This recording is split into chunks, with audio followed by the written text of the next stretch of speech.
and philosophy. And I think this is important because when we are talking about employment, I think that it's not just a question of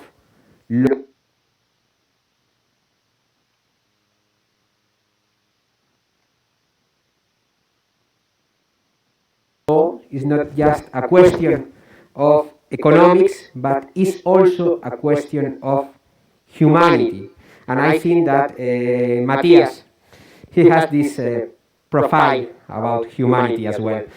So I met Matthias several years ago at the ILO International Conference in Geneva. I remember that at this moment we have been talking about one really important question about CSR, and it was the document about decent work in global supply chains. This is something really important for CSR. And I remember I have had the honor to have in the draft document of this document, and at the end the agreement has been possible thanks to people such as Matthias. His example of commitment, of negotiation is crucial to achieve real improvements. So, Matthias, it's a real honor to have your presence here. Thank you for coming, and you have the floor for 15-20 minutes. Thank you, Matthias. Thank you so much for the invitation, for the very kind introduction. Can you hear me clearly? Yeah. Perfect. Thank you so much. Perhaps two words about the IE. The International Organization of Employers is 100 years old. We were originally founded to coordinate employers within the ILO, the International Labour Organization, which is, as you all know, tripartite. So we are not just a stakeholder, but we are constituents. We are part of the governance. In the last 100 years, our scope has largely expanded, and now we also represent business across the UN system. We have a New York office in New York, and we very much deal with issues linked to human rights, responsible business conduct in supply chain, for instance. Future work is also one of the key priority of the IE. I think this is a very timely conference. It's very timely, first of all, because of the impact of digitalization in the world of work, which offers huge opportunities, but also raises questions and challenges. And because of COVID, of course, because COVID has really highlighted some of the problems which we had for a long time, but through COVID, they really became obvious. And one is, of course, social protection, right? The fact that many people around the world did not have any access to any kind of support when they were impacted through the pandemic. The IE, together with the ITUC, which is the International Trade Union Confederation, with IndustriALL, which is the trade union for the industry worker, with local employer federation, local trade unions, and together with 100 companies, established the call to action in the garment industry. And the aim is to mitigate the impact of the crisis for workers in the garment industry in producing countries like Bangladesh, Pakistan, India, Indonesia, and other countries, to support companies to survive the crisis and to build up sustainable social protection systems. So that next time, when we are in a similar crisis, it does not become again to a humanitarian catastrophe because of lack of support systems. This initiative is an important contribution from business and trade unions and governments under the umbrella of the ILO to mitigate this crisis, but it's not enough. We need just much more holistic, much more comprehensive approaches to address these challenges in many countries around the world. And this is tightly linked to the issue about informality. As long as more than 60% of all workers globally work in the informal sector, we will never be able to make huge progress to ensure social protection for all. If we don't address informality, we also will not address many of the human rights deficits which we see around the world, the decent work deficits around the world. Informality the new topic, but through the crisis, we really have now an urgent push to address the issue. Let me come back to the social protection system. We also need to make sure, within Europe, with the US and many other countries, that these systems really properly cover many people which are freelancers, self-employed, which are part of the platform work, right? Which offers huge opportunity for employment, but we need to make sure these people are fairly covered. It needs social protection system in many countries need to be modernized in this regard.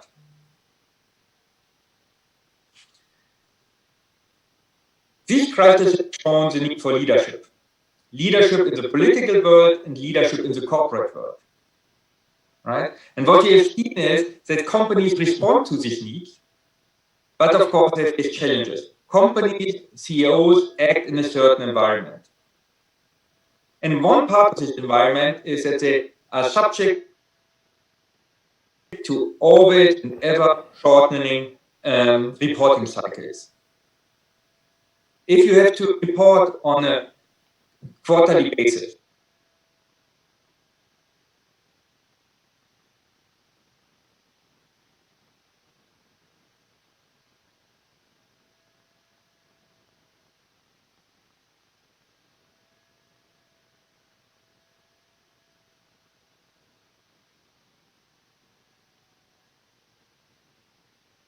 and B, that they are not properly implemented.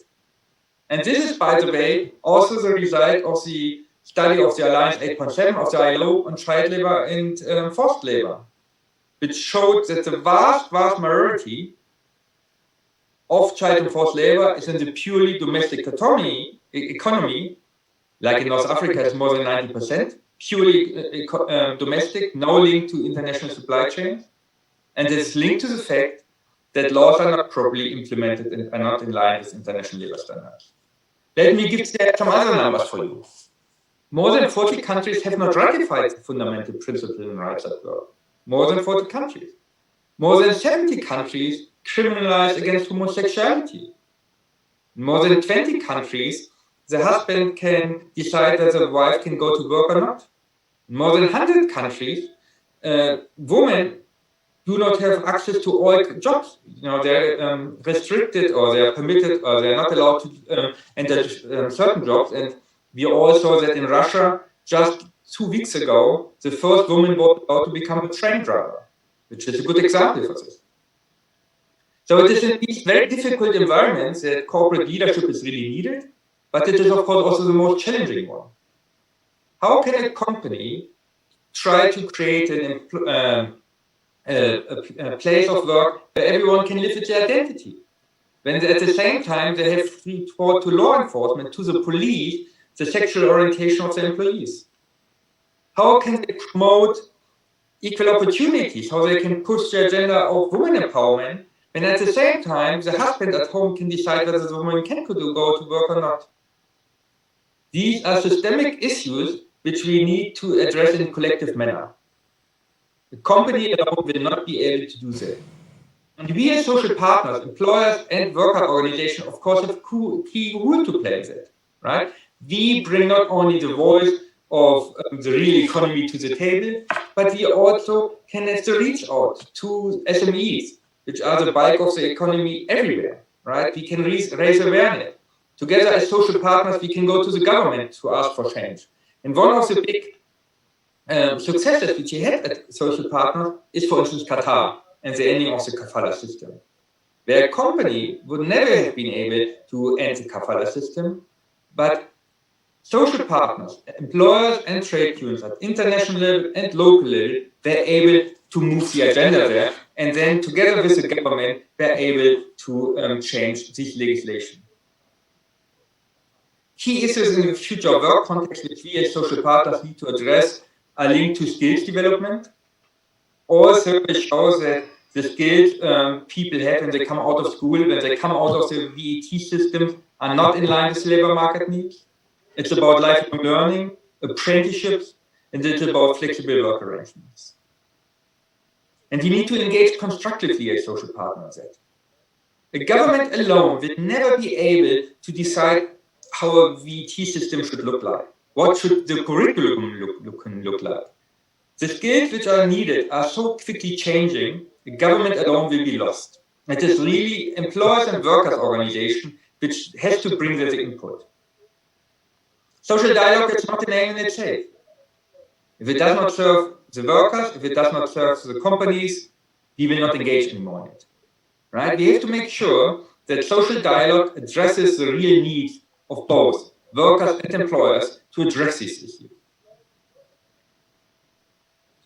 Let me also be clear that sustainability, responsibility, that is not a homogeneous agenda. Right? The decision for an investment might create jobs, might create economic growth, but at the same time might impact the environment. The decision to include, for instance, to invest in robotics might be more environmentally friendly, it might be more price competitive, so consumers have an advantage, but it might destroy jobs. So there are always conflicts which need to be settled. And this cannot be done just by one. This needs dialogue. And again, social dialogue plays an important role in that, right? To see what is fair. Responsibility is about impact. It is not about good intentions. The German sociologist Max Weber 100 years ago differentiated between an ethics of conviction and an ethics of responsibility. The conviction basically, because my intention is right, my action is right. The responsibility of the ethic of responsibility includes in the judgment what are the unintended consequences. And what we see too often, and also I must say sometimes in legislation, are good intentions, but the consequences are not really taken into account. This is also to the link to the fact, and probably I don't have to say that, but sometimes it's important, that responsibility is not about economic dreaming. Companies need to make profit, they need to grow, they need to employ people. And the ILO Centenary Declaration, to which we all agreed, workers, employers, and governments made that very clear. The ILO Centenary Declaration made very clear companies need to grow in order to employ people. And companies are of crucial importance for development. It's one of the key outcomes of the ILO Declaration, Centenary Declaration. The Harvard professor Benjamin Friedman speaks about the moral consequences of economic growth. And he says, in societies which are growing, there's greater tolerance, there's bigger diversity, there's more value of democracy.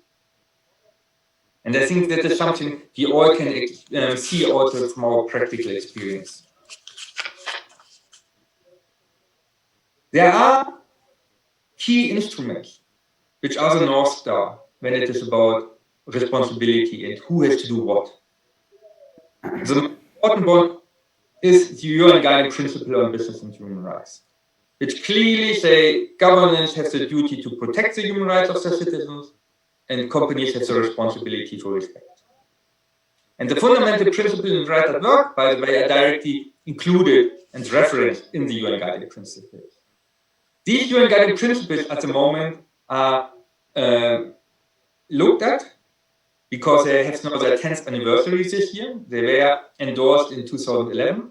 And the UN Working Group on Business and Human Rights is developing a roadmap for the better implementation and uptake. And this is a key exercise which we all need to engage.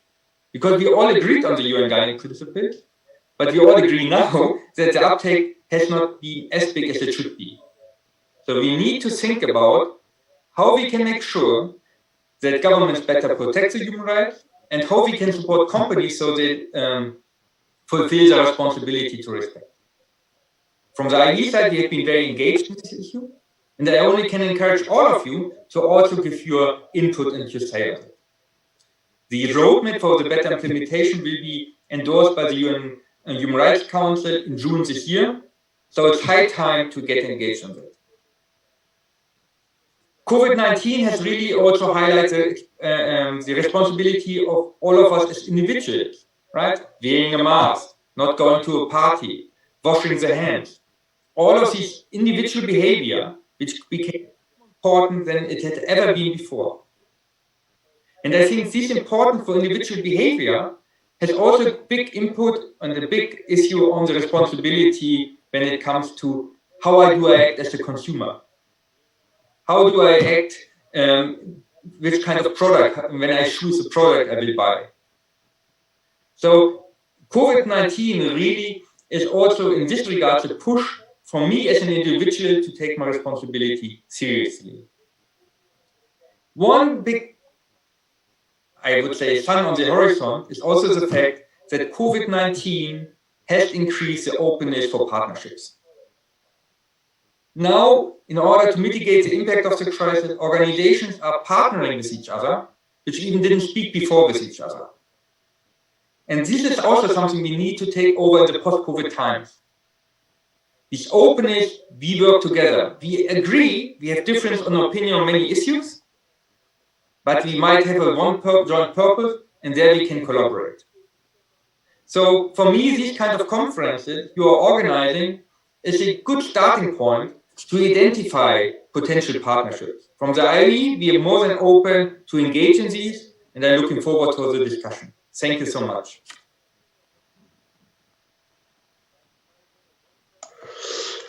Muchísimas gracias, Matías, por tu exposición, que nos va a servir para encuadrar lo que pasamos a continuación en el Congreso, que es una mesa redonda sobre empleo e impacto social. Muchísimas gracias.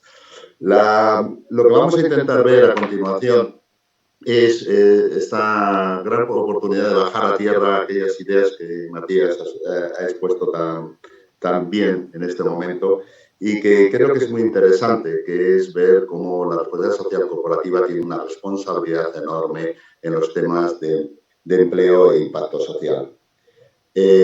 Yo me toca hacer un poco de moderador por arresto pandémico, que se puede decir. Estoy aquí en casa, en Madrid, y no he podido trasladarme a Zaragoza, lo cual para mí es un inconveniente, pero bueno, vamos a intentar coordinar esta mesa redonda.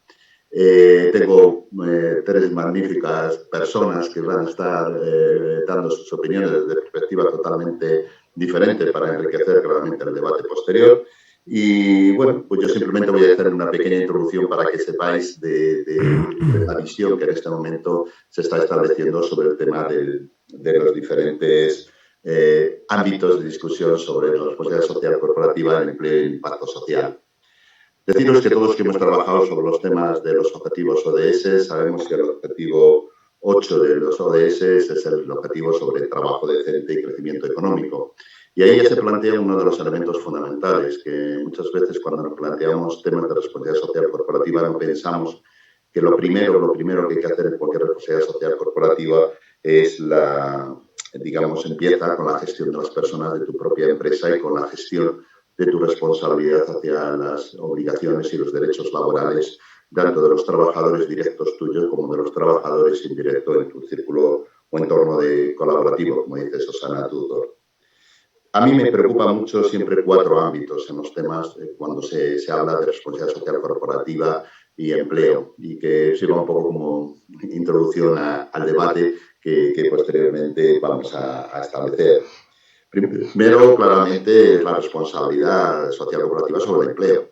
Pero el empleo no solamente el empleo interno, sino también el empleo externo, del grupo más cercano, ¿no?, a la propia empresa de su responsabilidad. En cuanto al empleo interno, uno de los elementos fundamentales es claramente la desigualdad salarial. Aquí en España tenemos ahora mismo, claramente con la nueva legislación de la igualdad, pues un gran avance en el tema de la desigualdad salarial, por ejemplo, por razones de sexo. También otro de los elementos internos son las oportunidades a los jóvenes de integración en las organizaciones y sobre todo la prevención de riesgos laborales. Esto es todo un mundo, claramente el empleo interno, que tiene una responsabilidad social corporativa muy clara de las empresas. Por otra parte, en el empleo más, cercano a la empresa, hay que hablar mucho del empleo juvenil, de la responsabilidad de las empresas sobre el empleo juvenil y sobre el empleo de los inmigrantes y el empleo de inmigración. Este es un primer mundo, claramente, que es el mundo del empleo, donde la responsabilidad social corporativa es muy importante. El segundo, claramente, y todavía más, es la responsabilidad social corporativa con el respeto de los derechos humanos. Hemos vivido esta misma semana un caso muy paradigmático en el norte de Marruecos, con la muerte de una serie de personas, claramente por unas condiciones inhumanas y que trabajaban para empresas del mundo occidental. Aquí hay que hablar mucho del doping social y hay que hablar mucho del trabajo infantil, ¿no? Y es mucha responsabilidad de las empresas el respeto a los derechos humanos. El tercer ámbito es el tema de la calidad de vida laboral, la calidad de vida laboral de las personas. Aquí entra mucho el ámbito de la conciliación, que es un ámbito muy importante, y también el tema de la economía informal. Ya sabéis que la economía informal, especialmente en algunos países, todavía sigue siendo muy importante como elemento de no tener esos derechos laborales básicos los propios trabajadores. Y queda un cuarto ámbito, que es el ámbito del empleo integral asociado, que suelo llamarlo yo, que son todo el empleo bien sea de proveedores, de partner, de esa responsabilidad que tenemos no solamente de nuestros trabajadores, sino de los trabajadores de aquellas empresas que trabajan con nosotros, sean autónomos, como veremos también a lo largo de la exposición, como pueden ser algunos temas muy preocupantes en el mundo actual, como es el tema de la proliferación de los freelance, con todo el tema de la microempresa y como muchas veces todo el mundo de los emprendimientos y startup y las condiciones laborales de muchos de estos entornos, ¿no? Bueno, pues este es un poco el marco del debate. Si queréis, empezamos. Voy a presentaros a los demás panelistas, que son gente de enorme, claramente, prestigio para podernos dar esa nota claramente diferencial. Por una parte, disculpar a Maravillas Espín, que es la directora general del Trabajo Autónomo de la Administración Pública, porque por una situación de última hora no ha podido intervenir en este debate. Y, bueno, pues presentaros a los que sí están aquí, 2 presenciales allí y 2 que estamos online, ¿no? Ahí está Lorenzo Amor. Lorenzo Amor, presidente de ATA, vicepresidente de la COE. Yo creo que tiene poca presentación. Es en España esa persona que tenemos identificada con la voz ante los autónomos, la voz que claramente pone encima de la mesa multitud de situaciones que tenemos que repensar socialmente. Yo creo que es un lujo, claramente, en este congreso contar con Lorenzo Amor y ahora veremos sus queridas opiniones, ¿no? Por otra parte, también ahí en la sala tenemos a Elena Ribelles, que es la directora de diversidad de Mercadona. No hace falta deciros que Mercadona supone en este país un paradigma en muchas cosas. Creo que hay cosas que se está haciendo desde Mercadona que pueden marcar mucho estilo en muchas formas de entenderlo. Y bueno, pues ahí tenemos a la directora de diversidad, Elena, que ayer que estuvimos hablando brevemente, creo que es una gran exponente de las ideas que podamos ver como empresa. Si tenemos por una parte a la gente más hacia el punto de la COE, como es el caso de Lorenzo, y tenemos una empresa paradigmática como es Mercadona, pues tenemos también otra persona que en este caso está online, que es Alberto Pozo, que es el coordinador de economía del Servicio de Estudios Confederal de UGT, que también tuve la ocasión ayer de estar hablando con Alberto y de poder exponer muchas ideas sobre lo que vamos a intentar debatir. El Servicio Estatal de Confederal de UGT, Luis Pérez Capitán, que estaba previsto en el principio, como con Alberto, pues se está convirtiendo en uno de los sitios donde surgen más ideas innovadoras. Os recuerdo una última cosa que he meditado sobre inteligencia artificial aplicada al mundo del empleo, que a mí personalmente me ha encantado como eje de reflexión en este momento. Por tanto, tenemos aquí también la parte social de los trabajadores a través del sindicato UGT. Bueno, pues esto es lo que tenemos del panel y yo creo que ya el moderador se tiene que callar y tiene que dar entrada digamos, al debate en sí mismo. Y yo lanzo una primera pregunta, y si queréis vamos preguntando y debatiendo, que es ¿qué responsabilidad tiene la empresa del trabajo, digamos, de las empresas hacia el empleo de las empresas que colaboran con ella? ¿O solamente tiene que mirar la empresa el empleo propio? Cualquiera de los tres, si quieres, Lorenzo, ya que hemos empezado por ti, te damos pie para que empieces a comentar. Lorenzo. Pues buenos días a todos y a los compañeros de debate, panel.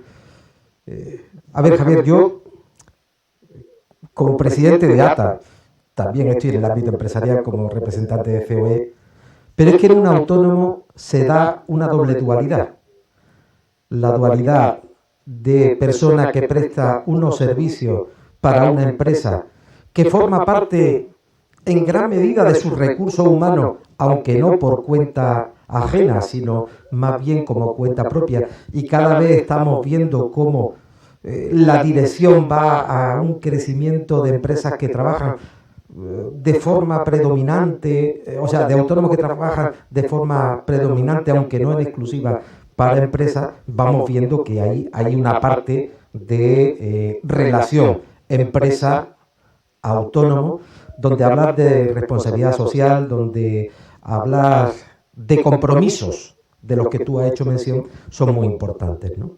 Pero por otro lado está también el autónomo empleador, que tiene su compromiso no solo con sus trabajadores, sino indudablemente tiene que tener su compromiso en esa cadena hacia otros autónomos a los que en este caso pueda subcontratar. Pero indudablemente yo siempre voy a defender que entiendo ese compromiso en que en toda la cadena de subcontratación hay que buscar que lo que aplicamos en nuestra empresa lo apliquen aquellas empresas que trabajan para nosotros. Lo hemos visto, por ejemplo, en sellos de calidad, donde cuando tú tienes que tener un sello de calidad, toda la cadena de subcontrata tiene que cumplir una serie de requisitos. Yo pienso que esto se tiene que cumplir igualmente para cuando una empresa, pues, la tildemos de socialmente responsable, que veamos que en toda la cadena tenga que tener ese, digamos, modelo de empresa socialmente responsable. Y digo en el ámbito de la conciliación, en el ámbito de los derechos humanos, en el ámbito de la igualdad. Creo que es el modelo al que vamos, ¿no? El compromiso de COE con los ODS, el compromiso empresarial con los ODS va en esa línea. Y creo que ese es el futuro, no solo del trabajo, no solo de las relaciones laborales, sino también creo que debe ser el futuro de las relaciones mercantiles. Muy bien. Alberto, por parte de UGT, enchúfate que tienes que...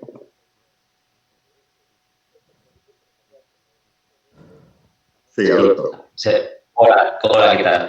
Buenos días. Bueno, lo primero quiero agradecer la invitación a la UGT para estar en este congreso. Para nosotros es un placer estar aquí y poder trasladar algunas de nuestras reflexiones en esta materia.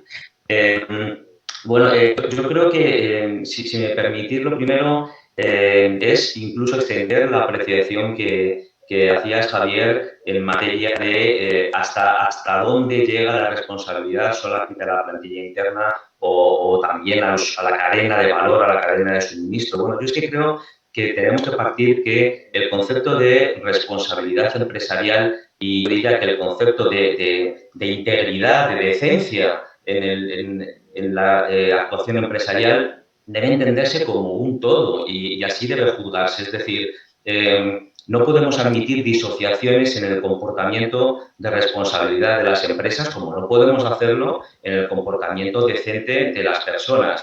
Es decir, no se puede ser responsable en términos verdes, pero mantener actuaciones que potencien un modelo laboral, económico, social, empobrecedor. No podemos admitir que una empresa tenga unos estándares elevados con sus trabajadores, pero que no lo cumpla o que presione para que las empresas que están por debajo en la cadena de suministro estén obligadas a competir vía precariedad, vía rebaja de costes laborales permanentemente, que al final acaban rompiendo esa cadena de responsabilidad que necesitamos. Yo creo que seguro que compartimos los que estamos aquí, que ser responsable implica apoyar conjuntamente, como si fuera todo uno, empleo decente en tu empresa y también en las de fuera, implica apoyar una fiscalidad justa en tu empresa, pero también en el sistema global, implica salarios suficientes en todo el sistema productivo, una protección social extensa e inclusiva, diálogo social no solamente en la negociación colectiva en tu empresa, sino también en todos los niveles. Es decir, la decencia para las empresas, insisto, como para las personas, no es una opción ni puede parcelarse, es una obligación y tiene que ser global. Y yo creo que así lo entendemos y en ese sentido tenemos que trabajar todos conjuntamente. Muchas gracias, Alberto. Vamos a pasar, si quieres, a ver cómo lo ve la empresa. Elena, desde Mercadona, ¿cómo veis toda esta problemática? Buenos días, un placer estar aquí con vosotros. Para nosotros, para Mercadona, tenemos un propósito que es conseguir la calidad. La calidad, tenemos un modelo propio que es el modelo de calidad total, que consiste en satisfacer a los 5 grupos de interés que operan en la empresa. Por una parte, tenemos que satisfacer como nosotros denominamos, a los clientes, que son nuestros jefes. El segundo componente son los trabajadores, que es nuestro principal fuente de ventaja competitiva, y necesitamos que estos estén satisfechos para que a su vez puedan satisfacer al cliente. En tercer lugar, hablamos de satisfacer al proveedor. En cuarto lugar, hablamos de satisfacer a la sociedad. Y por último, cuando ya se han podido satisfacer los 4 anteriores, el beneficio llega. Entonces, en términos de responsabilidad, podemos decir en números que nosotros, España y Portugal, somos 90.000 personas. Decimos que es impacto social y creamos empleo, y el empleo es estable porque creemos en la fijeza desde el inicio, y un empleo de calidad en cuanto a las condiciones laborales. Si hablamos también del impacto que genera, no solo directo sino también el indirecto, estamos hablando de, por ejemplo, en España son 500.000 personas las que entran dentro del 3,6% del empleo total, ¿no? Supone el 1,9% del PIB, entonces en números objetivos hay un impacto social importante. Y evidentemente, como comentabais, para nosotros es importante la responsabilidad, no solo propia, evidentemente, con nuestros trabajadores, sino con las empresas con las que operamos, con nuestros proveedores de productos y de servicios. Tenemos un modelo de estabilidad con todos nuestros proveedores de largo plazo en nuestras relaciones. Compartimos el modelo de responsabilidad, el modelo de calidad con ellos. Y tenemos un proyecto que es el proyecto Caspodona. Caspodona es el proyecto de la cadena agroalimentaria sostenible. Para nosotros es muy importante que toda la cadena de suministro tenga rentabilidad, y por eso trabajamos directamente con los productores de las materias primas, con agricultores, con ganaderos, con pescadores, porque es importante, como digo, que todas las partes de la cadena de suministros tengan rentabilidad, y eso es una responsabilidad por nuestra parte que tenemos que compartir con ellos. Muy bien. Si queréis, vamos viendo retos que se plantean en este mundo del objetivo 8 de los ODS. Y a mí hay un reto primero que quiero saber qué responsabilidad tenemos todos para poderlo superar, que es el reto que tenemos en España del paro juvenil. Claramente la tasa de ser el país más alto nivel de paro juvenil y de oportunidades a la. ¿Cómo pensáis vosotros qué responsabilidad podemos hacer las empresas y toda la sociedad, pero obviamente aquí estamos hablando de la sociedad social, las empresas, hacia el tema del empleo juvenil? Lanzo la pregunta y cogerla quien quiera de los tres que vamos ahora. Bueno, esto es una, si quiere, por seguir el orden, esto es una preocupación, fíjate, en el ámbito nuestro una preocupación importante, porque hemos visto cómo están cayendo los jóvenes empresarios y los jóvenes autónomos. Hemos visto un dato en los últimos 5 años donde hay una caída de los empresarios y autónomos menores de 40 años y un crecimiento importante de las personas mayores de 55. Cuando analizamos por qué el aumento de las personas mayores de 55, vemos que son personas que vienen del trabajo por cuenta ajena que son expulsadas del mercado laboral con una gran formación, preparación en el ámbito profesional y también en el ámbito académico, y sorprendentemente esa salida de personas mayores de 55 del mercado laboral por cuenta ajena, vemos que no es sustituida por jóvenes, sino que, al contrario, seguimos teniendo un paro juvenil que es importante. Yo creo que aquí tenemos que hacer todo un esfuerzo.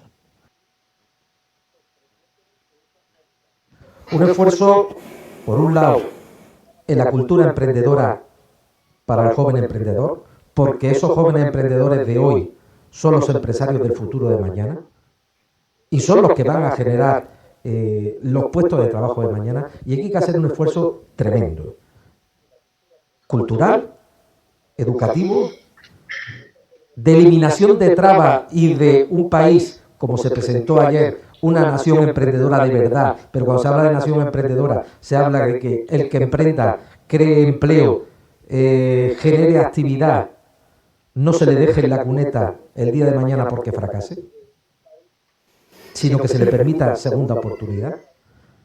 Y también creo que España tiene que trabajar seriamente por la incorporación de los jóvenes al mercado laboral, a un mercado laboral con una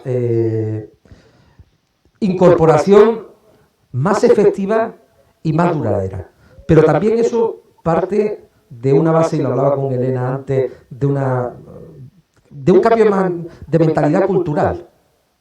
Porque a veces a nuestros jóvenes los estamos empujando los papás a ir a determinada universidad a estudiar determinada carrera, cuando en España en estos momentos lo que falta es a lo mejor otro tipo de oficio, otro tipo de empleo, que la formación debe jugar un papel importante, pero todos tenemos que ser conscientes que si en España son o necesarios en estos momentos soldadores, no tenemos por qué llevar a nuestros hijos a una universidad a estudiar periodismo, que no sabemos si esos jóvenes se van a poder incorporar precisamente al conocimiento que han adquirido en esa universidad, sino que a veces terminan trabajando en otros sitios diferentes.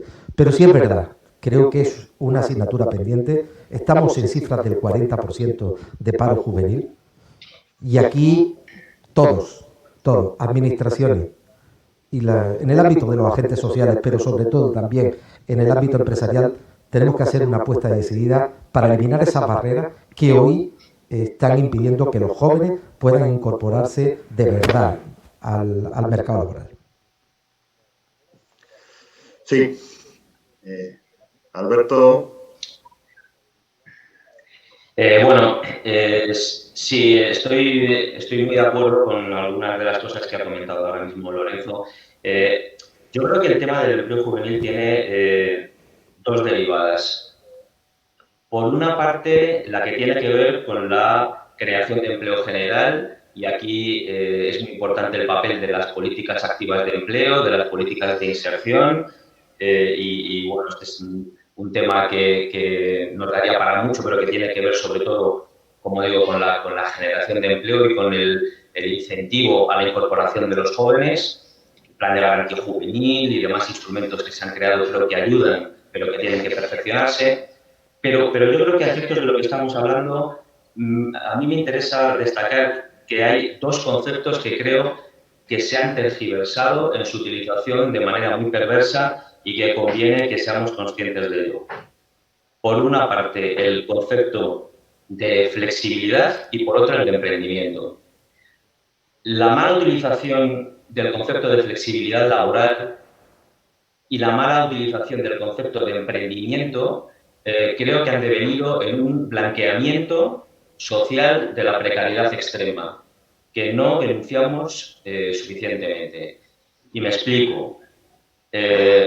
La flexibilidad es lo que hemos hecho los interlocutores sociales con la negociación de los ERTEs para minimizar la destrucción de empleo en esta pandemia, de manera que las empresas puedan ajustar su empleo de manera temporal y no utilizar las vías del despido. Esto es flexibilidad buena, flexibilidad interna, y flexibilidad de la que debemos promocionar conjuntamente.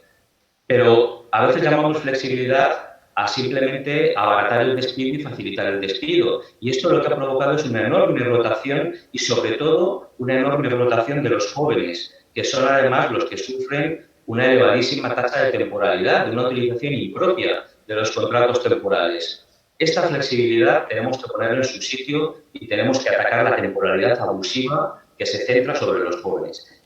Y luego también yo creo que todos vemos en las redes sociales casos en los que jóvenes se interesan por empleos y cómo la interacción que hacen con esta persona que ofrece el empleo, en realidad lo que denota es que se está frivolizando con el concepto de trabajo de los autónomos y con el trabajo de las personas jóvenes freelance. De manera que cuando solicitan las condiciones por las cuales van a trabajar, la respuesta es que o bien no hay una remuneración monetaria, a veces simplemente se ofrece, en fin, unas retribuciones en especies que yo he llegado a ver en las redes que son unas cañas o prestigio y que las personas jóvenes cuando contestan efectivamente dicen, bueno, es que yo no pago el alquiler con este tipo de retribuciones. Entonces, esta frivolización del concepto de emprendimiento, que parece que los jóvenes tienen una mayor capacidad para hacer y deshacer con su vida. Yo creo que esto tenemos que ponerlo en su justa medida y tenemos que comprometernos todos a explicar que esto no es emprendimiento. Emprendimiento, como decía muy bien Lorenzo, es una persona que arriesga su capital, que tiene vocación de permanencia, que quiere crear valor añadido y crear empleo. Y a esas empresas hay que darles todo el apoyo para que puedan permanecer a lo largo del tiempo. Y tenemos que castigar socialmente y también en materia de inspección aquellas ofertas que no suponen realmente una oferta de empleo, sino que están, como digo, blanqueando la precariedad. Muy bien. Vamos a ver. Elena, sí. A ver cuál es tu opinión. Ya eres la tercera. Bueno, en números objetivos, como comentaba anteriormente, en el último ejercicio, pues Mercadona hemos creado más de 4.000 puestos de trabajo. Y cuando decimos de creación de empleo para jóvenes, pues nosotros sí apostamos por los jóvenes. El empleo, como decía antes Alberto, pues tiene que ser de calidad y para nosotros es importante dar estabilidad de inicio con contratos indefinidos y con condiciones laborales dignas, ¿no? Apostamos por salarios que están por encima del mercado. Y en términos de apostar por los jóvenes, pues pensamos que lo que queremos es que se incorporen y que se jubilen con nosotros, que trabajen con nosotros para toda la vida. Y es más, les damos oportunidades porque uno de nuestros factores estratégicos es la promoción interna, ¿no? Todos los miembros del comité de dirección son fruto de la promoción interna, entonces apostamos desde el inicio con la creación de empleo y con el empleo joven. Pero yo quería introducir aquí el término de diversidad, ¿no? Porque estamos hablando de jóvenes y para mí es un factor estratégico en las organizaciones que los equipos de trabajo sean diversos en cuanto a igualdad de géneros, tengan representación en diferentes grupos de edad, tengan representación de diferentes nacionalidades, etcétera. ¿Por qué? Porque los grupos de trabajo diversos pues, son más eficientes, son más productivos, al final es una cuestión de equidad y de aprovechar, optimizar todo el talento de la sociedad, de las organizaciones, porque los equipos diversos van a ser más eficientes, la eficiencia genera motivación, la motivación genera productividad y la productividad genera pues riqueza cultural y social, sin duda. Entonces, en este sentido quería introducir el término diversidad, para mí importante a la hora de gestionar. Me parece estupendo porque me da pie a la siguiente pregunta que tenía prevista y si quieres empezamos por ti, que así cambiamos un poco la ronda, ¿no? La idea es la diversidad. Hay dos aspectos en el empleo que están siendo muy preocupantes. La diversidad. Todos sabemos los esfuerzos que estamos haciendo en la diversidad de género y que tenemos que seguir porque todavía falta mucho, claramente, para conseguir esa igualdad que tanto perseguimos en las empresas. Pero lo que más me preocupa a mí es la diversidad generacional. Es decir, hay mucha gente que está saliendo del mercado del trabajo antes lo mencionaba Lorenzo, a los 50 y tantos años y no tienen una segunda oportunidad de empleo estable. Hay una discriminación generacional importante, ¿no? Que tanto el empleo juvenil antes lo hemos hablado, pero ahora sí el empleo más senior, ¿no? Los silver, los que claramente están quedándose muchas veces y toman opción, mejor el empleo autónomo, la creación de empleo, que bienvenido sea, pero no es a veces querida solamente. Y por otra parte quería hablar de la diversidad cultural, que es un tema claramente más preocupante, que es cómo este país vamos a necesitar mano de obra diferente, digamos, de otras culturas, y obviamente tenemos que ser abiertos, ¿no? Yo de alguna manera anécdota, porque estoy de Valencia, ¿no? Que había una empresa en Valencia que me decía, pero ¿cómo van a venir de fuera a quitarnos el empleo? Y yo decía, pues es que no tenemos para este tipo de empleo de aquí, es decir, esa visión un poco pacata que hay en algunos visiones del tema del empleo del inmigrante, ¿no? Entonces, si quieres, Elena, ¿cómo planteáis en Mercadona el empleo de la gente más senior y el empleo de la gente inmigrante? Como comentaba antes, la diversidad es una realidad a gestionar. Entonces, nosotros confiamos en el valor de cada uno de los grupos que conforman las organizaciones independientemente de sus condiciones. Por eso digo que lo verdaderamente interesante es tener equipos de trabajo diverso, de diferentes grupos de edad, de diferentes nacionalidades y sobre todo principalmente de género, ¿no? No tiene que haber ningún tipo de discriminación en ese sentido y eso es una de nuestras premisas porque creemos que es un factor estratégico. Al final valores como la equidad, el respeto y el reconocimiento positivo de las diferencias es un reto, es una necesidad a gestionar porque es una realidad social y por tanto de las organizaciones.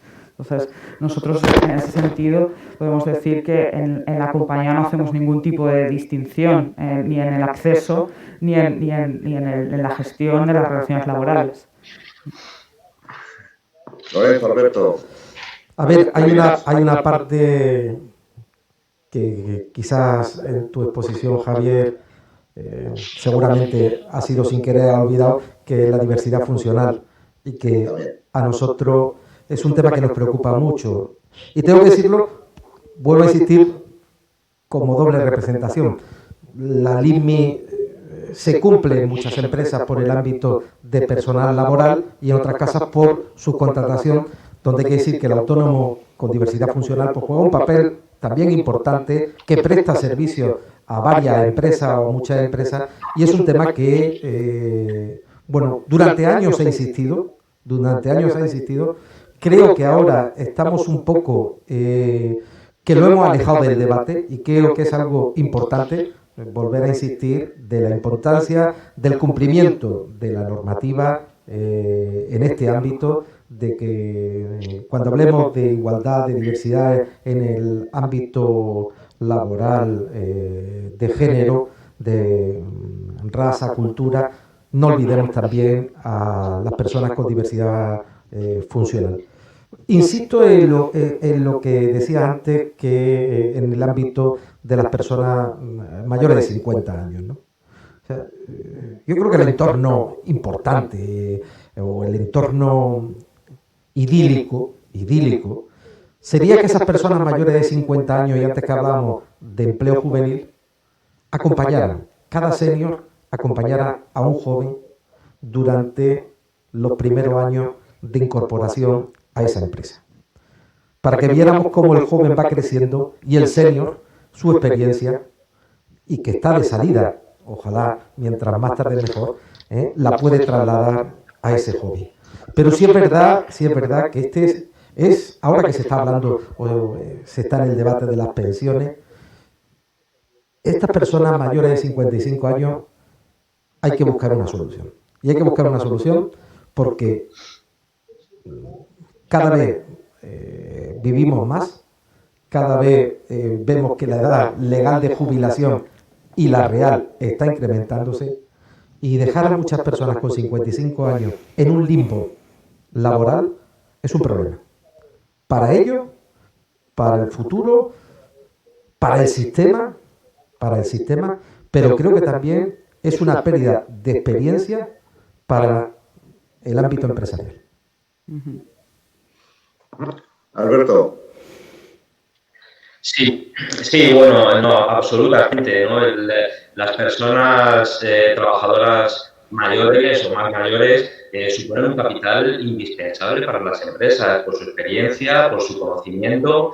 En fin, aquí probablemente se mezclan dos problemas, una carencia y un exceso.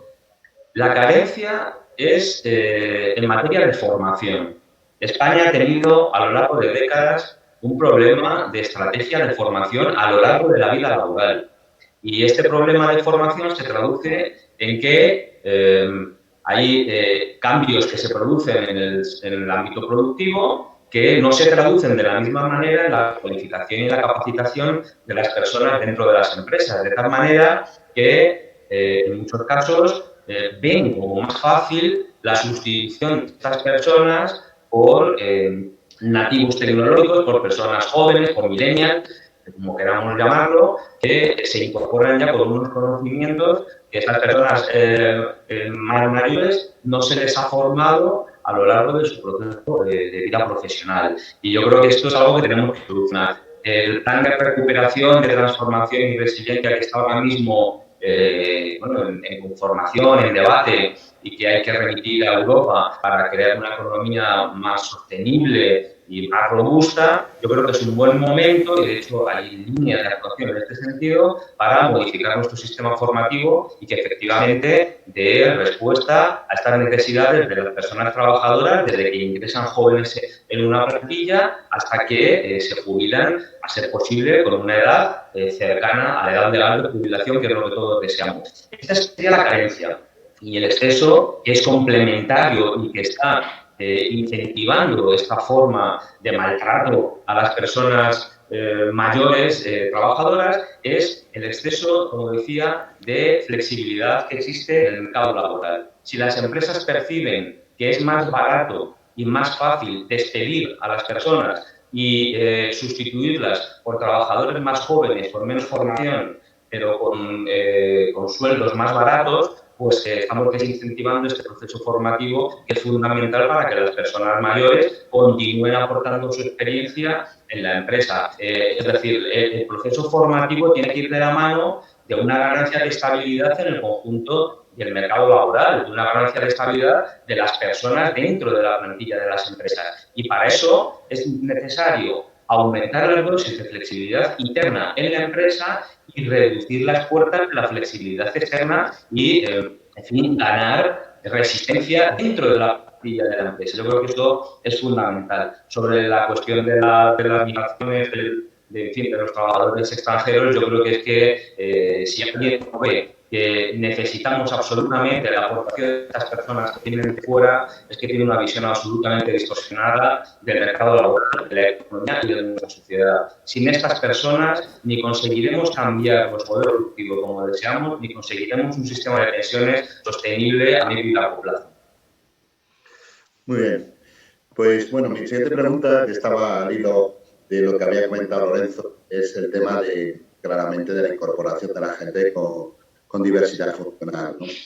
La famosa materia de discapacidad, ¿no? A mí lo que me preocupa aquí es cómo podemos modelos alternativos a la DISMI, que la DISMI obviamente cumple una gran labor, pero por ejemplo modelos como emprendedores con discapacidad o de exclusión social que podamos meter en modelos de empleo. Es decir, cómo se aborda la diversidad funcional desde el punto de vista global, desde la empresa, no solamente cumpliendo una prescripción que es la LIMIT, que vuelvo a insistir, que creo que si se cumpliera bien y exhaustivamente tendríamos claramente un gran desarrollo de este tema, pero cómo podemos buscar nuevos modelos para integración de gente con diversidad funcional. Quien quiera participar, que participe. Bueno, a ver, yo... Empiezo yo, por ejemplo, ahora. Venga, Alberto. Bueno, yo creo que aquí hay una vía que tiene mucho camino todavía por recorrer para buscar conjuntamente la incorporación de estas personas de manera plena que es la negociación colectiva. Yo creo que aparte de todas las cuestiones establecidas en la norma y del cumplimiento estricto de la normativa existente, la incorporación plena con total garantía para estas personas trabajadoras con capacidades diferentes, yo creo que necesita de dar una vuelta a la negociación colectiva y a ver conjuntamente la adaptación de los puestos, como decía, la carrera profesional dentro de la empresa, las necesidades que se pueden aportar dentro de la misma empresa. Y yo creo que ahí hay una labor que podemos desarrollar conjuntamente a través de la negociación colectiva y de planes específicos en esta materia. Por supuesto, el cumplimiento pleno de la normativa y lo que se gane por esa vía, yo creo que eso va de suyo, pero como digo, la vía de la negociación y de la especificación de manera conjunta dentro de las empresas, yo creo que es una vía a explorar fundamental. Correcto. Bueno, yo aquí quiero resaltar, porque hay que hacerlo, ¿no? Sobre todo a las fundaciones, asociaciones que están trabajando por la incorporación plena, ¿no?, al ámbito laboral, ¿no? Y creo que independientemente que habrá empresas que por tamaño, capacidad, puedan incorporar directamente a las personas con diversidad funcional a sus puestos de trabajo dentro de la propia empresa, creo que tendremos que trabajar también en esa línea que hablaba de la negociación colectiva, en el buscar esos mecanismos que, por ejemplo, Fundación ONCE, SERMI y otra serie de fundaciones, asociaciones nos ponen al servicio de autónomos y empresas para que determinados servicios nos los puedan prestar y seamos capaces, porque, fíjate, estamos en un congreso de responsabilidad social. Para mí eso es una gran parte de la responsabilidad social, ¿no? Es decir,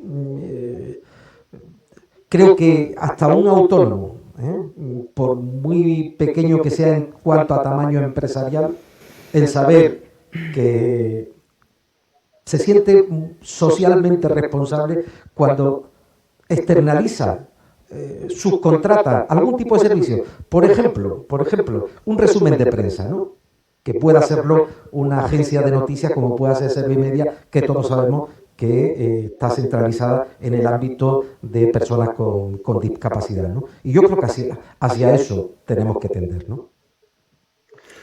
Muy bien. Yo lo que entiendo es que efectivamente coincido con Lorenzo, pero nos queda mucho recorrido a las organizaciones, a las empresas.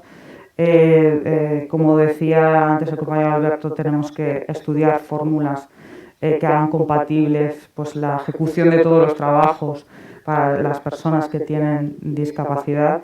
Y os puedo contar, desde el punto de vista de Mercadona, pues trabajamos con la Fundación ONCE. Recientemente hemos firmado el convenio de colaboración para la inserción de personas con discapacidad y, a su vez, también nos sentimos socialmente responsables colaborando con otras asociaciones. A modo de ejemplo podemos comentar la Fundación Capacis, que son personas con riesgo de exclusión y con discapacidad que nos hacen el mantenimiento de los jardines urbanos cercanos a nuestras tiendas.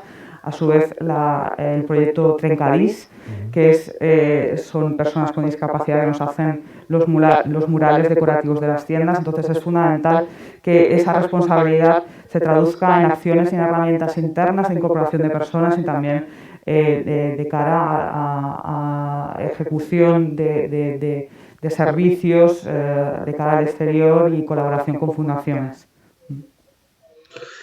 Muy bien. Pues yo creo que, como también decía antes Alberto, tenemos una oportunidad de oro ahora con los famosos fondos Next Generation, el poder en un momento dado ver como los temas sociales también dentro de los criterios de transformación que tanto se habla a nivel europeo.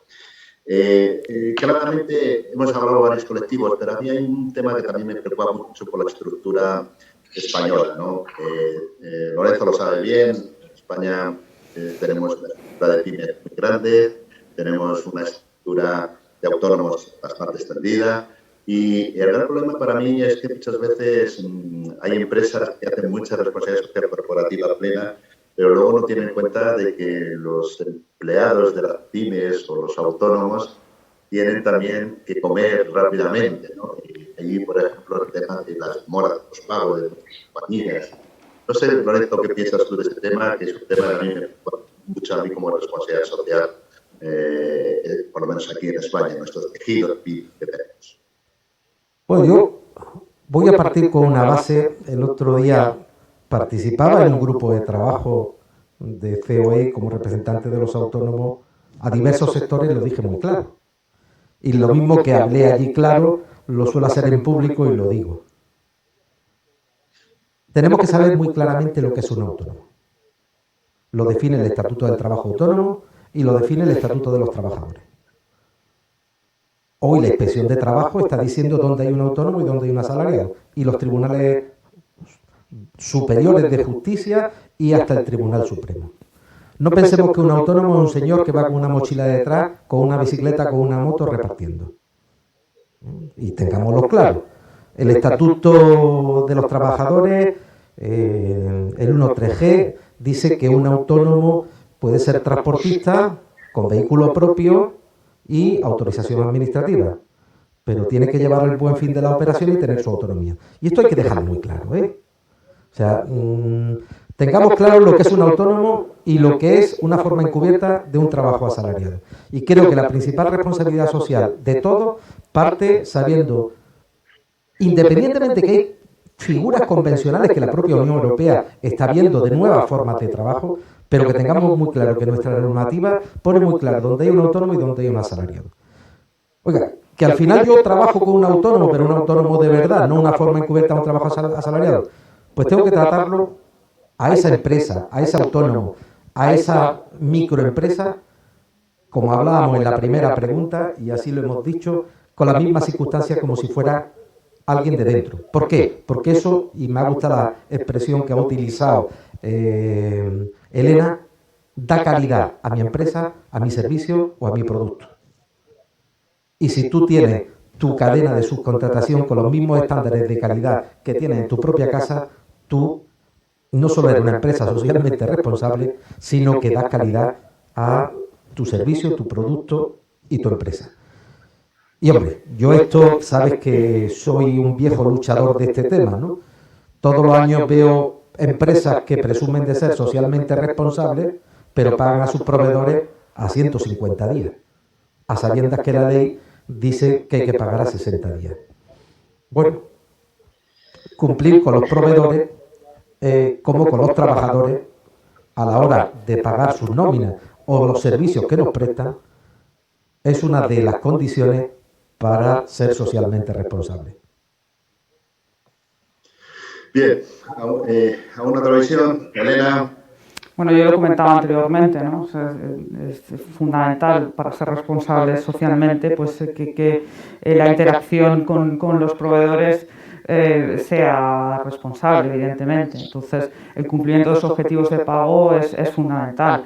Y además nosotros desde Mercadona hacemos proyectos conjuntos de innovación, y compartimos la innovación y lo que buscamos es la calidad conjunta del producto y del servicio y sobre todo la rentabilidad de todos los eslabones. Para eso es fundamental.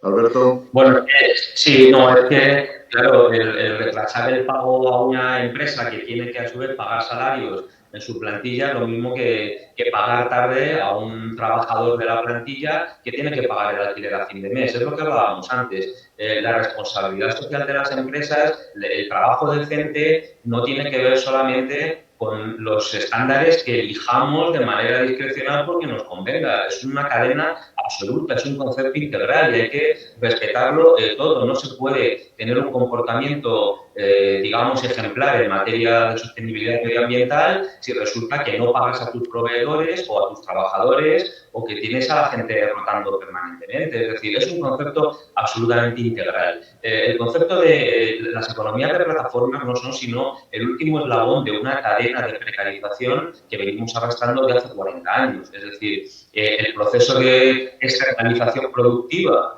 consustancial a un modelo de desarrollo que llevamos arrastrando desde los años 80, luego generó un proceso de subcontratación que permitió una relajación de los estándares de responsabilidad y de calidad del empleo, porque, bueno, parece que alimentaba determinada forma de crecimiento económico, pero luego se ha visto que era dañina o muy volátil, muy pernicioso, y hemos terminado en este proceso que, como decía, lo que hace es banalizar la precariedad laboral. Y es que una persona con una mochila a la espalda y una bicicleta se dice que es un trabajo que le permite un empoderamiento personal y profesional, cuando lo que es una forma de tiranía. Muy bien, pues quedando claro ese tema, hay otra pregunta que nos acaba de llegar que quiero hacerla, que es el tema de la diversidad, de cómo se está haciendo las empresas para incorporar a sus puestos de trabajo los colectivos LGTBI. Que, por ejemplo, Elena, en Mercadona, ¿qué estáis haciendo en el tema de la posible incorporación de gente del colectivo LGTBI a diferentes puestos de trabajo?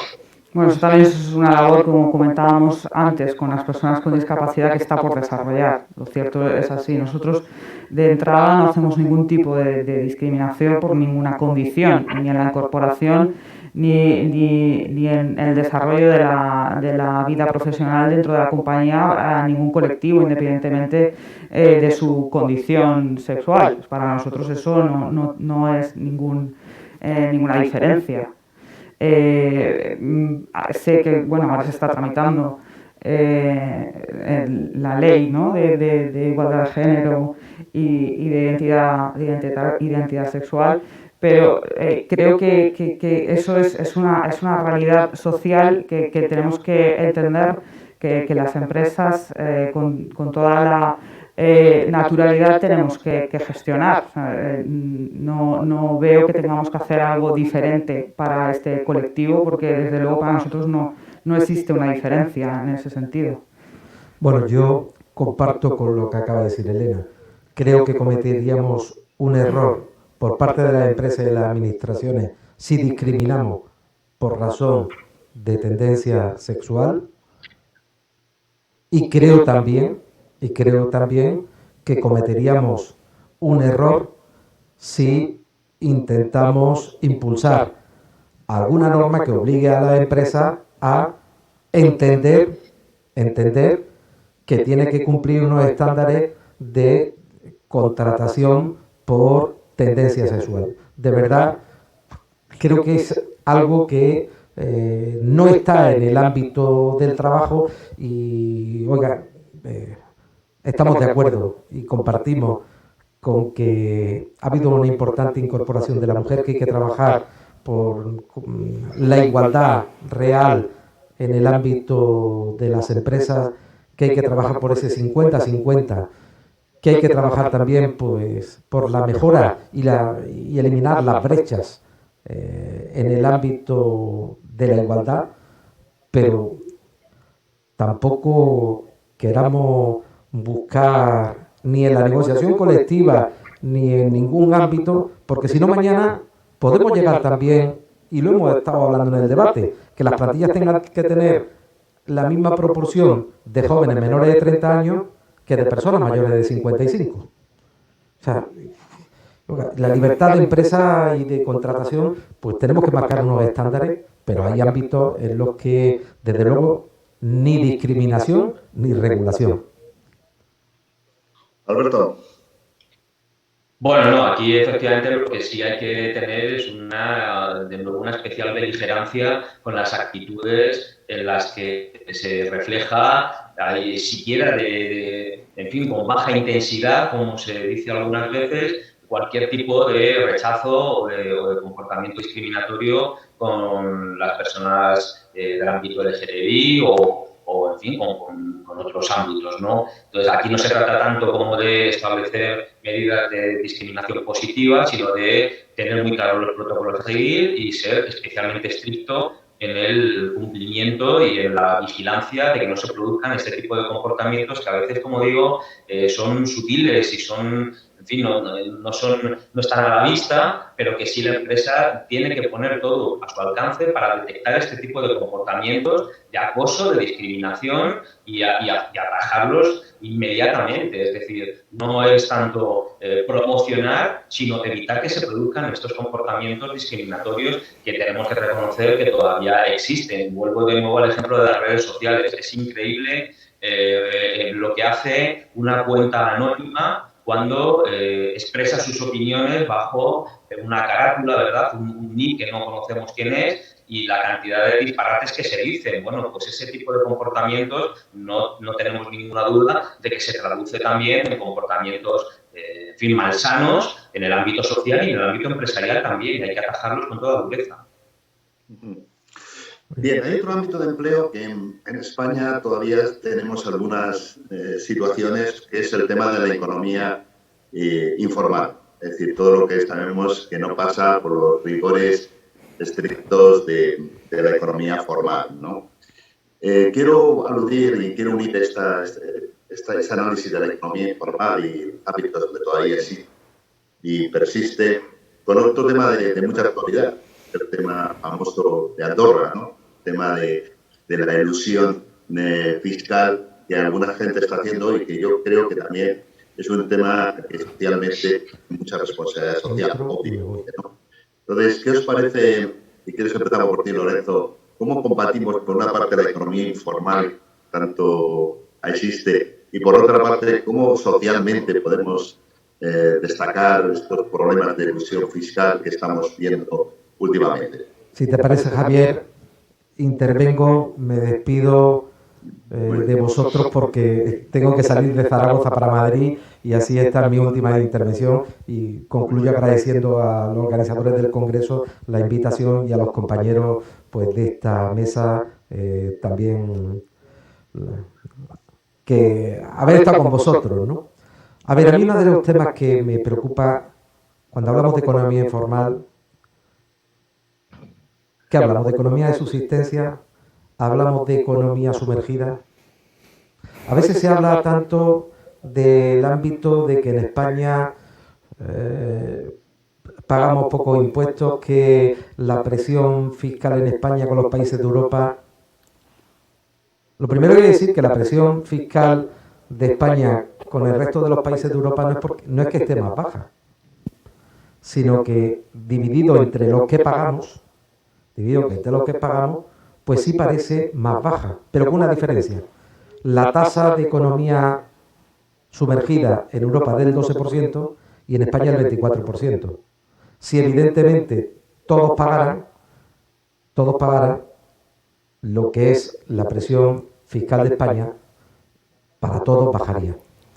Pero tenemos que distinguir la economía de subsistencia y la economía sumergida, o economía que algunos llaman informal.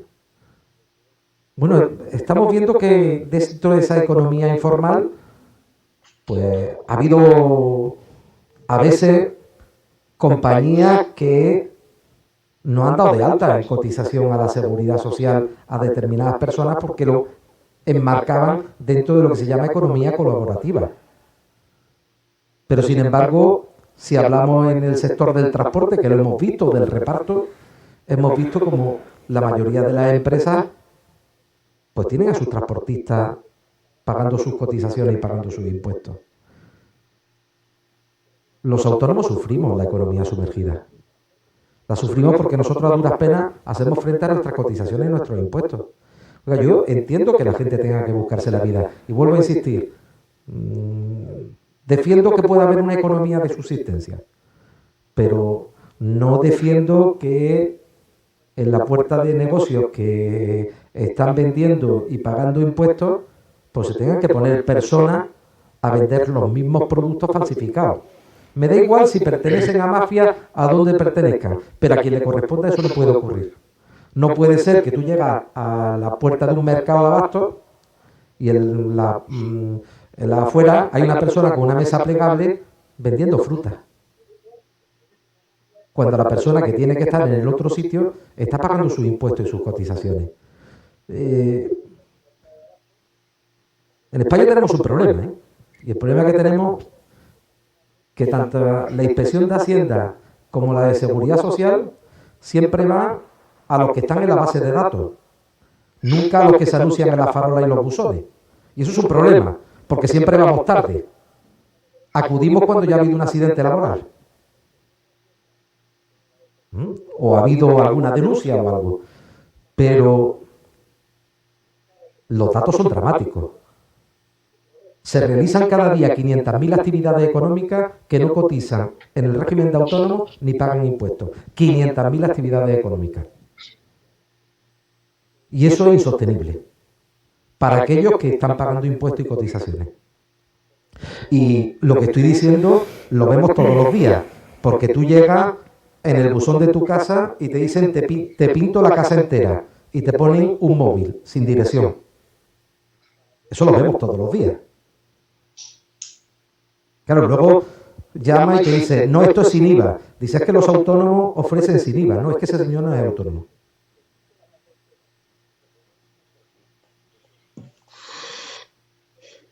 Bueno, muy bien. Un saludo, ¿eh? Muchas gracias, Lorenzo, y encantado de que hayas estado. Alberto, ¿cuál es tu opinión sobre el tema de la economía informal? Bueno, me has tocado un tema, Javier, que me gusta especialmente y con el que tengo además profesionalmente especial interés, ¿no? Ha dicho alguna cosa Lorenzo muy interesante, con una la comparto y otras no. Yo creo que el hecho de que España tiene una presión fiscal baja es indudable y haríamos bien en empezar a reconocerlo todos, porque los datos no engañan. Es decir, España ingresa 7 puntos menos de PIB en impuestos que la media europea, muchos menos que los países más avanzados. Y esto no se deriva solamente de que tengamos un porcentaje mayor de economía sumergida, que no es tan grande como apuntaba ahora Lorenzo. Los datos no dicen eso, tenemos algún punto más, pero no estamos tan mal ahí. El problema es que tenemos una baja fiscalidad generalizada en nuestro sistema fiscal, en muchos impuestos, y que hay determinadas rentas que no pagan como deberían.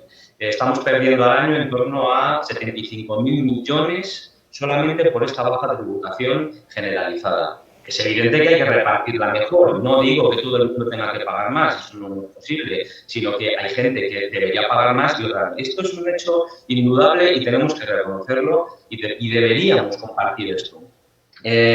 Mencionabas el fenómeno de los youtubers que se van a Andorra. Bueno, vamos a meter a todos los defraudadores y a todas las personas que realizan una vía legal para eludir impuestos o para pagar menos en el mismo saco. Youtubers, empresas, asalariados con rentas muy elevadas, da lo mismo. La cuestión es que deberíamos mantener socialmente una tolerancia cero con este tipo de conductas y explicarles que no nos gustan, porque nos están quitando recursos para las ayudas a las empresas que vamos a dar ahora en el plan de recuperación, para la protección social, para las pensiones. Los impuestos son el precio que pagamos por la civilización. Y esto deberíamos hacer una labor didáctica muy importante para ello. Muy de acuerdo con Lorenzo, por otro lado, en lo que explicaba del dumping fiscal de unas empresas respecto a otras, de las incumplidoras respecto a las que cumplen, de los chiringuitos empresariales respecto a las empresas de calidad, que aportan valor añadido y que generan empleo. Y esto, por esto digo que tenemos que mantener como sociedad una tolerancia cero con este tipo de conductas. Evidentemente, no todas tienen la misma catalogación. Para eso está el Código Penal, unas son delito y otras simplemente son una falta leve o una falta administrativa que hay que corregir. Pero en España tenemos que pagar colectivamente más impuestos, no podemos sostener el nivel de protección social, de economía, de ayuda a las empresas, de lo que deseamos como sociedad, no podemos mantener, o de lo que deseamos, de lo que deseamos algunos, quizá otros no se sienten cómodos con este modelo, pero desde luego nosotros desde UGT creemos que es necesario que España, como conjunto, aporte más impuestos y que tenemos que tener una beligerancia mucho mayor con este tipo de comportamientos. No se pueden justificar en base a es que la ineficiencia de la administración, no mire usted, vamos a corregir la ineficiencia de la administración, que desde luego no justifica estos 80.000 millones ni muchísimo menos, vamos a corregirlo, pero usted pague impuestos y pague de manera progresiva. Si tiene mucho dinero, pague más, y si tiene menos, paga menos. pero digamos, colectivamente, como sociedad, deberíamos compartir esto y deberíamos tener una actitud mucho más beligerante con todo este tipo de comportamientos elusivos y evasores. Bien, Elena. Nosotros como empresa, como no puede ser de otra manera, no podemos estar a favor de la economía informal. Nosotros estamos orgullosos de pagar impuestos, de cotizar a la seguridad social y pagar impuestos, como no puede ser de otra forma, porque al final creamos riqueza, ¿no?, al país. Tenemos que sostener el estado de bienestar es gracias a las empresas y a los trabajadores que pagan sus impuestos. Entonces, quizás se tienen que hacer políticas de apoyo a emprendedores, de pymes, reformas fiscales. Lo cierto es que sí que sería interesante, pero desde el punto de vista de la empresa, como es nuestro caso, nosotros, insisto, estamos orgullosos de pagar impuestos. Lo que no es justo son aquellos que no lo hacen y que perjudican al resto. Muy bien. Hay un tema de actualidad que yo quería sacar, que antes me un poco la introducción, que es el tema que pasó en Marruecos a principios de semana, ¿no? Tuvimos la desgracia que sufrieron bastante personas con unos bajos insalubres y que encima eran gente que estaban haciendo temas textiles de varias empresas europeas, algo que occidentales, algunas de ellas con política de responsabilidad social participativa firmada, ¿no? Entonces, el dumping social, el trabajo infantil, todo este tema de los derechos humanos, ¿cómo lo podemos combatir todavía más? Está instalado, claro, que queremos, pero sí que es verdad que hay tantas subterfugios que al final tú te ves, digamos, tan cercano como nosotros, en el norte de Marruecos, situaciones de ese tipo. Alberto, ¿cómo podemos combatir más eso? Bueno, yo creo que la combinación es la que venimos diciendo, la que venimos repitiendo en estas intervenciones, ¿no? Hoy yo creo que es un conjunto de varias cosas. Por un lado, todas las personas que trabajáis en el ámbito de la responsabilidad social de manera intensiva, yo creo que se debe clarificar muy bien qué empresas se permiten en la actualidad el explicar y el realizar memorias de responsabilidad social lujosas y con un papel jurado magnífico, pero sin embargo han demostrado puntualmente o de manera continua en algunos comportamientos que no merecerían esa catalogación de empresa responsable. Yo creo que es muy importante hacer una valoración global de lo que las empresas hacen de cara a la sociedad y en el conjunto de su actuación. Por otro lado, como decía, una actitud mucho más beligerante contra los comportamientos irresponsables. Es decir, a mí me sigue extrañando todavía que cuando aparecen estas noticias que comentabas, Javier, muchas veces se oculta a las empresas que están detrás de todo esto. Yo creo que hacemos un flaco favor a las empresas cumplidoras y a las empresas que realmente se están tomando en serio todo ese comportamiento decente y responsable si no decimos qué empresas están detrás de todo este tipo de catástrofes y de comportamientos indignos. Hay que decirlo y hay que darle publicidad precisamente no solamente como castigo, que también, sino también para que sean, para que tengan claro que este tipo de comportamientos no se pueden repetir y que tienen que corregirse. Y esto tiene que ser así. Y luego también, a veces tendemos a minusvalorar la labor de las inspecciones, ¿no? Antes Lorenzo decía que la inspección a veces focaliza precisamente en aquellas empresas que están dado de alta y que cumplen y que sin embargo las inspecciones se realizan ahí. Bueno, pues tiene parte de razón. Es verdad que habría que hacer una labor de inspección mucho más extensa, pero también tengo que decir que deberíamos apoyar socialmente la labor de la inspección, reforzarla. Me refiero a la inspección laboral, a la inspección fiscal, a la inspección de todo tipo, porque no es sino garante del comportamiento responsable de las empresas y del comportamiento responsable como individuo de la sociedad. Por tanto, yo creo que es fundamental la aportación correcta de recursos humanos y técnicos de todo tipo de inspección, porque están para servir a la responsabilidad social y, por tanto, deberíamos apoyarlo y deberíamos verlo siempre, todos los que compartimos esta mesa, como unos aliados más, más que como una policía que se dirige a vigilarnos y a otros no. Están para hacer un cumplimiento, para velar por el cumplimiento de este tipo de estándares y deberíamos reforzarla. Muy bien. Elena. Sí, sin duda, para ser responsables socialmente no tenemos que ser nosotros dentro de nuestra propia casa, sino lo que comentabais anteriormente, ¿no? Con los derechos humanos o con las condiciones laborales de nuestros proveedores y del entorno donde se opera. Quizás el refuerzo por parte de la Inspección de Trabajo es fundamental, sin duda, pero también a nivel interno pues establecer protocolos que garanticen esos estándares de calidad en las condiciones laborales en todos los eslabones.